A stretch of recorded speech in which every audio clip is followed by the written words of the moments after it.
Hello YouTube, this is Mr. Hanson broadcasting from my basement in April of 2020. This video is entitled Chapters 1 and 2 of The Outsiders Explained, or I guess you could say analyzed, or you could just say summarized. This is a one-take wonder video, and within this video what I'm going to be doing is showing you some of the images that may be helpful in understanding the novel. I'm also going to go through parts of the novel including quotes to hopefully aid in your understanding of the novel. Please be aware again that this is a one-take video, so when I make a mistake, I'm just going to continue on, so be prepared for mistakes. Anyway, first of all, let's talk a little bit about the setting. The setting of this novel is in the 1960s, and it takes place in Tulsa, Oklahoma. You can see that on our map. My arrow over here is showing where we live for the most part. And you can see Tulsa, Oklahoma right here. That's an image of the downtown of Tulsa. Tulsa has a college that is a major college. I believe it's just called the University of Tulsa. And that would be where the quote-unquote West Side rich kids live near. And then you've got the East Side greasers, as far as I know. So there's our setting, and we're in the 1960s in Tulsa, Oklahoma, just to give you an idea of where that is. We could go into greater detail if you'd like to do your own internet research on that. Moving on from there, in the first line, they talk about Paul Newman. This is Paul Newman right here. And in my read aloud, I talked about how he started a nonprofit company to sell salad dressing, among other things. And here is some of that salad dressing. And like it says, 100% of profits to charity since 1982.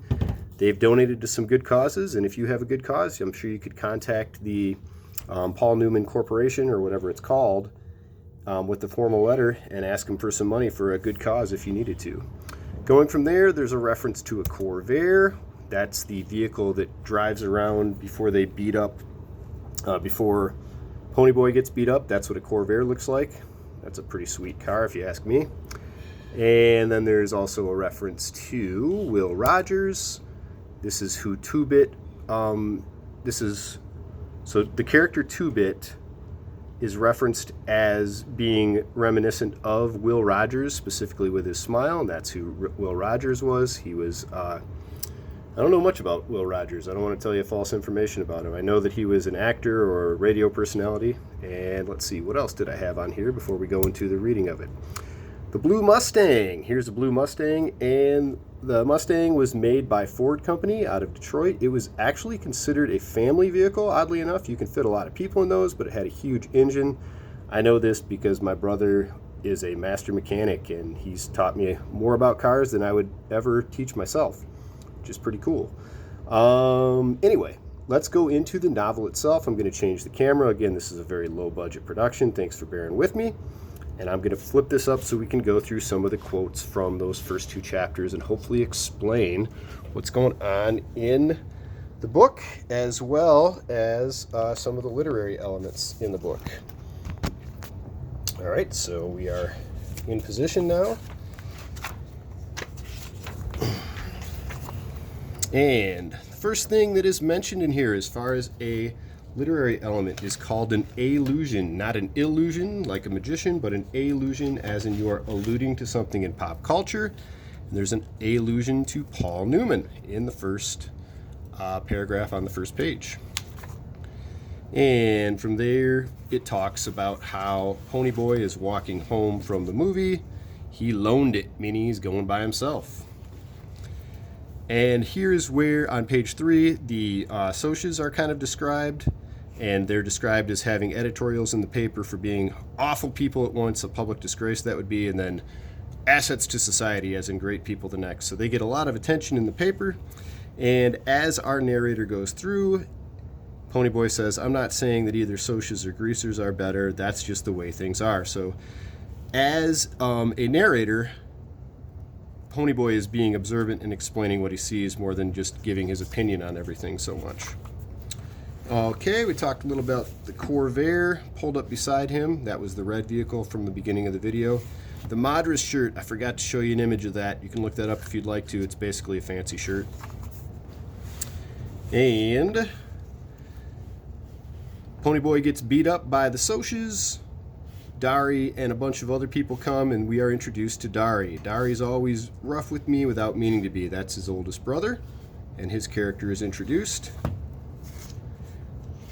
And next, Soda Pop is introduced. Soda never touches a drop of alcohol, that is. He doesn't need to. He gets drunk on just plain living, meaning he's just kind of a happy person, and he understands everybody. So you kind of have a juxtaposition, to use a fancy word, meaning two very different characters that have been introduced alongside Ponyboy. You've got Dari, who is the older brother who has to kind of act like a dad, and we're not sure why yet. And we have Soda Pop, who is the fun brother. Steve Randall is introduced next, and he's Soda's best buddy since grade school. He's not necessarily very nice to Ponyboy, as we find out. 2-Bit Matthews. He's the oldest guy in the gang. He likes going to school even though he doesn't learn much. And we find out that life was one big joke to 2-Bit. And there's our illusion of Will Rogers right there. We are alluding to Will Rogers. And lastly, they introduce Johnny Cade. He's last and least. Okay? Meaning he's a member of the group, but he doesn't really stick out. And here's a line that really jumps out to me. If it hadn't been for the gang, Johnny would never have known what love and affection are. That kind of explains how difficult Johnny's home life is. Okay, moving forward, Dari gets on Ponyboy's case about why he was jumped, even though he didn't really do anything wrong, as far as the reader is concerned for the most part. And Dari says, "You should have carried a blade." And then Ponyboy later reveals to the reader, he would have hollered at me for carrying a blade if I had carried one. So you can see these two guys just don't really get along too well. And lastly, we have what's considered a soliloquy. And a soliloquy is normally in a play where the actor will talk directly to the audience. The most famous soliloquy that I can think of at the moment would be from Hamlet, where Hamlet is saying to be or not to be and explaining how he feels about his life and whether he wants to live or not. The soliloquy in here is just talking about girls, okay? And there's also another allusion to Great Expectations. I forgot to show you an image of that. You can look that up if you'd like to. And anyway, as we move ahead from there, we learn more about the gang and how they get along. We learn that Soda Pop as well as Ponyboy have to share a bedroom. And there's one last soliloquy where they're talking, where our narrator is talking to himself again, basically to reveal his thoughts to the reader. And I thought this line was pretty cool. "I lie to myself all the time, but I never believe me." So moving into chapter 2, we find out that at the end of chapter 1, Ponyboy, Dally, I forgot to talk about Dally. He's in there though. Dally's probably the toughest member of the group. I'm not sure why I didn't highlight that. But Ponyboy, Dally, and Johnny are going to the drive-in movie. And drive-in movie is where you'd pull up your car and you'd have a big screen that you could see, and you could just stay in your car and watch it. Or you could go sit by the concession stand and watch the movie from there. Am I even rolling? Yeah, I'm rolling. Good. Okay, cool. So they leave to go to the movie. Dally steals something from a store just for the sake of stealing it. Okay. Here's a good line explaining Dally's character. He went around trying to break laws. And then we are introduced to these two girls. One is named Cherry Valance, and the other is named Marcia, or Marcia is how our reader went through that. And again, I want to give credit to the person who had already read chapter 2 out loud for us. Mr. Benson, I believe is his name. He did a great job. We'll continue using his videos because there's no real reason to reinvent the wheel.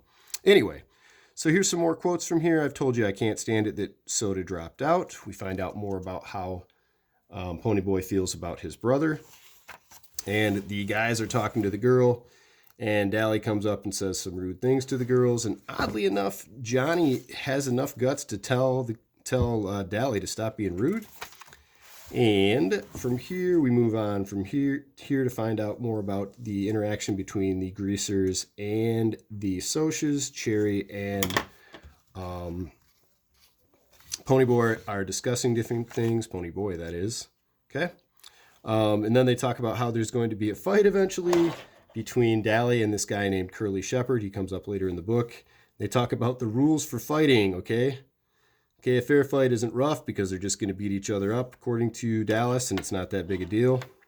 You learn more about the culture of the greasers. Our one rule besides stick together is don't get caught if you do get in trouble. And we're moving ahead, and we have Cherry and Ponyboy discussing things with each other. And then Ponyboy tells Cherry about some of his thoughts. And we have a flashback here where the description involves Ponyboy. We have a flashback where Ponyboy tells the reader, as well as possibly telling other characters, about how Johnny got beat up by a group of Socs.